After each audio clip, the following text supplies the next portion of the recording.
en direct d'épicerie d'ici, comme d'habitude, totale improvisation. Et comme par hasard, comme quoi le hasard fait bien les choses, je suis tombé sur ces petites chips et sur la créatrice de cette marque de petites chips fort savoureuses. Enfin, j'ai pas encore goûté, mais ça ne saurait tarder. Plusieurs parfums naturels, 100% naturels, Ayos. Voilà, Ayos qui signifie la joie, il me semble, en Yoruba. Donc voilà, des superbes snacks apéritifs, design professionnel, ça coûte pas cher. Il y a un compte Insta, il y a un compte YouTube, il y a un compte Facebook. On peut commander de l'étranger, c'est aussi très important. Pour ceux qui souhaitent s'approvisionner, je vous laisserai le contact de Madame Angela Ezalé, qui vient de se coiffer, donc qui ne veut pas passer à la caméra. Je vais lui poser 2-3 petites questions par rapport à sa marque, histoire d'en savoir un peu plus, histoire surtout de savoir où on peut s'en procurer, dans combien de temps, etc. Donc, petite genèse sur la marque déjà. Quel âge a la marque? La marque a, alors 2018-2021, ça fait 3 ans. Ça fait 3 ans. Comment est venue l'idée? Alors, à la base, il s'agissait de trouver une solution aux pertes post-récolte de bananes plantain. Parce qu'il faut savoir que pratiquement 60% de la production de bananes plantain est perdue. Soit au niveau des champs, soit dans le transport, soit au niveau des marchés. C'est un produit hautement périssable. Donc du coup, on a fait brainstormer, parti sur plusieurs produits, et puis on s'est dit tout simplement partir sur les chips de bananes. Mais en améliorant en fait l'offre existante. Ce qu'on peut trouver, ce qu'on trouvait habituellement dans la rue, dans les sachets, etc. C'est ça. On s'est dit on va améliorer l'offre et aligner un peu sur les standards internationaux, tant dans le fond que dans la forme. Et c'est comme ça que c'est parti. Donc au départ on était uniquement focalisé sur les chips de bananes plantain. Et puis en 2019, on a décidé d'élargir la gamme à d'autres cultures, notamment le patate douce. On a essayé aussi l'igname et le manioc. Ce jour on a donc ces 3 types de chips déclinés en 2 saveurs chacune. À savoir ail et poivre noir et sel marin et conserve. Ok. Est-ce qu'il y a d'autres produits en développement qui sont prévus? Oui, bien sûr, il y a d'autres saveurs en développement, d'autres produits aussi, parce qu'on ne va pas s'arrêter aux chips. Ouais, mais ça en monte plus. Voilà, donc on a d'autres produits dans la même catégorie, snack, apéritif, sur lesquels on est en train de travailler, et puis également d'autres produits dans d'autres catégories, au niveau des poissons. Produits laitiers. Est-ce que ça a été compliqué de trouver des partenaires, que ce soit partenaires financiers, partenaires au niveau, je suppose, au niveau packaging, au niveau fabrication, etc. Est-ce que ça a été particulièrement compliqué, plus compliqué, moins compliqué? Comment? Ça a été compliqué dans la mesure où, on va dire, les informations ne sont pas centralisées sur une même plateforme. C'est ça qui manque. Voilà. C'est ça qui manque. Il faut se débrouiller. Vraiment à tous les niveaux. Donc niveau packaging, malheureusement, on a réussi à trouver un fournisseur ici, mais c'était super hyper cher. On t'en voudra pas que le packaging vienne d'ailleurs, franchement. Donc le packaging vient d'ailleurs. On t'en voudra pas, franchement. Pour ce qui concerne la matière première, c'était pas si compliqué parce qu'il y en a sur les marchés, mais l'idée aussi derrière, c'est de pouvoir travailler directement avec les planteurs et d'en avoir un impact justement au niveau des zones de plantation, des acteurs justement à ce niveau-là. Malheureusement, je pense qu'on n'a pas encore atteint certaines niveaux de production suffisant pour pouvoir aller directement approvisionner. Donc du coup, on va remonter la chaîne tout doucement. Donc là, on a commencé sur le marché de gros et puis au fur et à mesure. Ok. Et donc en plus d'être distribué ici, tu m'as dit que vous étiez distribué ailleurs? Oui, et dans d'autres concepts pareils quoi. Concept store, épicerie fine. On est également, donc, comme je disais, en grande surface. En ligne sur Africrea. Ok. Sur Africrea? Oui. Ah bon? Il y a une boutique qui s'appelle l'épicerie africaine. Et puis nos pages sur les réseaux sociaux. Et donc pour passer commande, si moi aujourd'hui je suis à Paris et je veux passer commande, comment je fais? Alors on cherche un distributeur déjà au niveau de la France. Ah bon? Oui.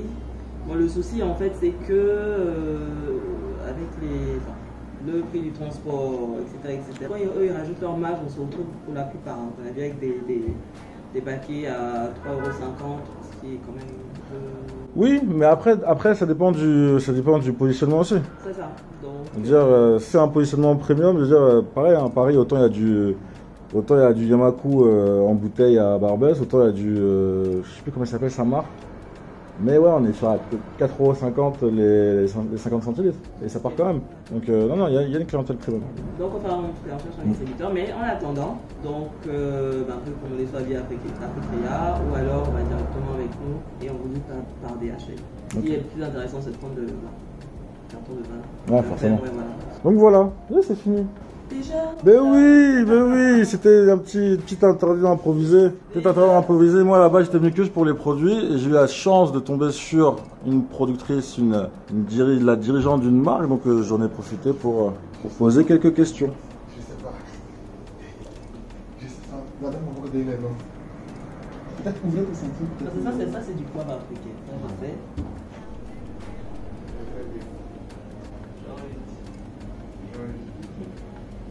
Vous connaissez tous quoi, c'est un petit... Ouais, en fait, on est tous dans le même programme d'accompagnement.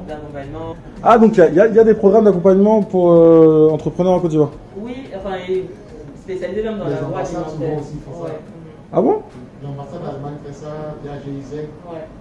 Les Américains aussi font ça, l'accompagnement. Ah, ils ont flairé le truc, hein, non, franchement. Les marques françaises commencent à sentir le oui, bah oui. Et elles vont se lancer dedans en fait. Elles vont se lancer et puis elles vont mettre les moyens et elles vont... Made in Côte d'Ivoire. Exactement. Made in Africa. Oui, Made in Africa. Ils ont commencé. Mais c'est plus mais eux, les avantages. Ils ont la liquidité, ils ont les banques qui les accompagnent, ils ont tous ces trucs qui accompagnent. Et le plus triste. C'est qu'ici, les premiers ministres les reçoivent quand ils veulent faire ça. Mais c'est ça. Moi, mon ami. Ils sont reçus et ils ont l'accompagnement institutionnel. Limite, on leur dit pendant 2 ans, ne paye pas d'impôts. Ne paye pas d'impôts. Carrefour est venu s'installer là, c'est le président lui-même qui vient inaugurer. Ça veut dire qu'il a offert les tapis rouges qu'il fallait. Quand Carrefour est ouvert. Oui, à Place là. Non, ils sont distributeurs. Moi, par exemple, mon ami qui faisait les noms d'essai, je sais pas comment, bon, elle était sur un projet d'ouverture d'usine, etc., au niveau de Bonois, mais c'était pas compliqué. Et puis là, j'avais des chiffres. Comme ça. Des messages de vente, mais tout ces trucs à partir. De toute façon, après, j'étais déjà avec un ami qui a ouvert des autres choses. Ça a gagné avec les investissements.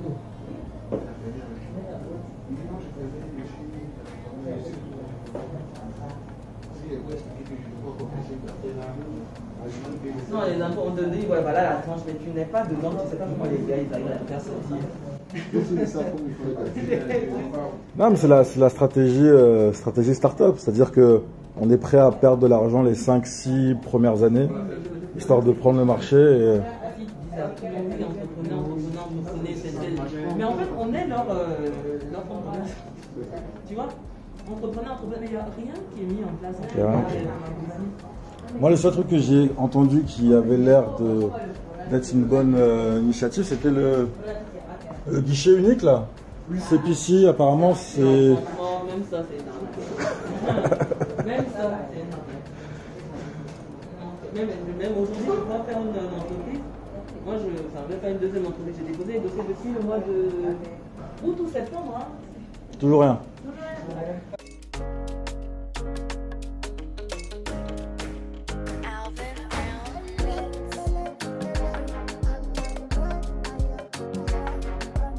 C'est un plaisir en tout cas. Désolé de t'avoir pris un peu sur le coup comme ça, mais c'est très gentil d'avoir répondu. Et tu verras que, connaissant ceux qui me suivent, même si, comme je t'ai dit, on n'est pas des millions encore, tu recevras quelques mails et quelques commandes. D'ailleurs, si tu peux, je sais pas. Hein, c'est Diaspoco. Si tu peux, je sais pas. Hein, après, peut-être que c'est pas possible. Hein, je sais pas. Mais si tu peux. Je sais pas, hein, faire une petite promotion pour ceux qui commandent de ma part, histoire toi-même d'avoir un visuel sur ceux qui sont passés par moi. Si tu peux faire ça, ça peut être bien aussi. Après je sais que c'est peut-être pas possible, hein, mais si tu peux en tout cas, sache que c'est le genre de petite attention qui sera très très très apprécié. Très très. Donc bon, je vais négocier avec elle. Là, elle va partir. Hein. Je vais négocier avec elle et puis je vous mettrai tout sous la vidéo. Comment ça sera quoi? Ça sera petite réduction, un petit paquet offert, un petit truc comme ça? Oui, quelque chose un peu là. Ok. Un paquet offert, soit une réduction. Ok, bon, je vais négocier pour vous. Merci en tout cas. Donc, on est toujours dans la superbe boutique épicerie d'ici. Vraiment, il n'y a pas photo. Et on va essayer de poser quelques questions au gérant parce que je sais que ça intéresse beaucoup de personnes.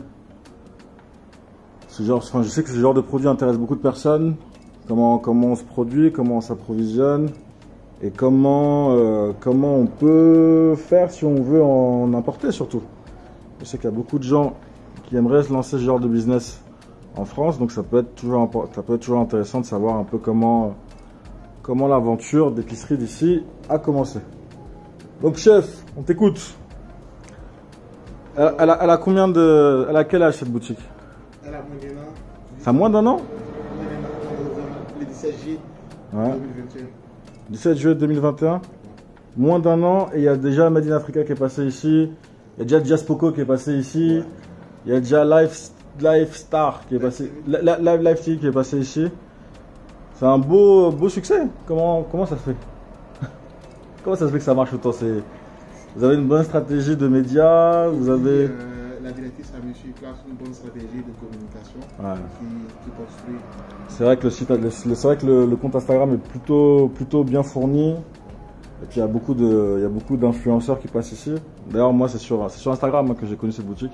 On a beaucoup communiqué sur Instagram. Ah ouais non mais clairement. Moi c'est qui avait posté? C'était Edith Bourou qui avait posté.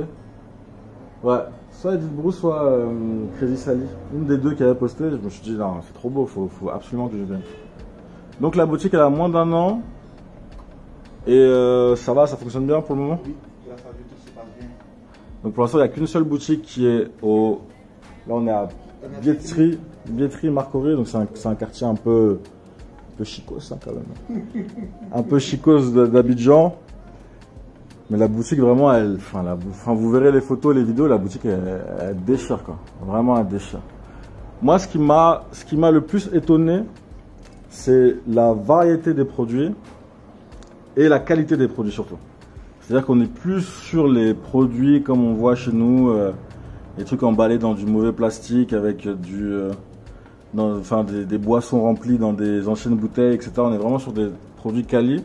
Et ma grosse question, moi, c'était comment vous trouvez ces fournisseurs? Est-ce que c'est eux qui viennent à vous? Est-ce que c'est vous qui allez vers eux? Est-ce que vous avez vous-même votre propre marque? Comment ça se passe? Alors au démarrage du projet, on s'est appuyé sur une maison d'accompagnement des fournisseurs, comme on échangeait tout à l'heure avec Mme Ezalé. En général, on a démarré avec ESP Partner qui nous a fourni et recommandé pas mal de fournisseurs au démarrage. Ok. Et par la suite, après, je suppose que de fil en aiguille... Oui, bien sûr. Après, par la suite, on continue toujours, on travaille avec une autre maison d'accompagnement international des différents fournisseurs et autres qui quotidiennement nous recommandent des produits. Également, quand on a des fournisseurs qui viennent directement en boutique pour se faire référencer, on leur fait remplir un formulaire et puis après derrière, on a une équipe qui se charge de vérifier le tout avant les référencements. Ok, d'accord. Et en termes de projet d'expansion, pour l'instant il n'y a qu'une boutique, mais forcément on aimerait bien tous voir ce genre de boutique dans d'autres endroits d'Abidjan, dans d'autres pays d'Afrique, même pourquoi pas en France. Est-ce que c'est prévu? Est-ce que c'est un rêve? Est-ce que c'est déjà entamé? Comment ça se passe? Alors oui, c'est prévu. Quand on a démarré le projet avec la directrice, c'était dit sur une long terme, on allait ouvrir des boutiques de l'autre côté d'Abidjan Nord également pour permettre à nos clients de la Libératoire. Ah, je suis là-bas. Ouais, Cocody, Libératoire, Engrais. Ouais. Oui, c'est prévu. C'est vrai que ça fait un peu loin pour venir. Oui, c'est vrai. Si on n'est pas véhiculé, ça fait un peu loin. C'est prévu. C'est prévu. Ok. Et dernière question. Moi, je suis à Paris. Bon, ces chiffres, je sais déjà comment je peux les avoir. Mais par exemple, ce superbe vin de banane On va se nier. Comment je fais quand je suis à Paris pour commander ça? Est-ce qu'il y a une solution qui est mise en place? Est-ce que c'est prévu? Comment on fait? C'est prévu qu'il y ait une solution. Le temps d'avoir les accords qu'il faut avec la maison d'impôt export avec qui nous comptons travailler, on commande aux clients eux-mêmes de venir récupérer le produit ou à défaut d'utiliser les moyens qu'ils ont l'habitude d'utiliser, le temps que notre maison d'impôt impôt se mette en place. Ok, d'accord. Vous avez vous-même des marques propres, comme on parlait tout à l'heure, ou bien c'est que des produits de... À 95%, c'est des produits qu'on référence. Okay. Là, on a démarré avec notre marque propre. C'est des épices, du piment en pot, du piment moulu, du fenugrec, de l'anis, également. En tout cas, c'est très, très, très joli, très fourni. Je pense que il y a des gens de Diascoco qui vont passer ici. Vraiment de très très très très très bons produits. Moi personnellement j'ai pris ça. J'ai pris des petites chips. J'ai pris donc les chips, j'ai pris parce que ça j'adore ça. Fruits séchés j'en mange toute la journée. Ça c'est pour madame. Elle va adorer. Karité ricin, je sais que pour les cheveux c'est pas mal ça. Et karité cacao parce que j'aime bien le cacao. Et ça c'est pour moi. Ça. Ouais. Ouais. Ça c'est pour moi. Bien chambré, il est ouais, frais. Ouais, frais. Ça se boit frais. Ouais, je commande frais. Avant de partir, même, on a un échantillon, je vais vous faire goûter. Hey, allons, bon, on coupe, hein. On coupe la vidéo. Allez, salut, salut.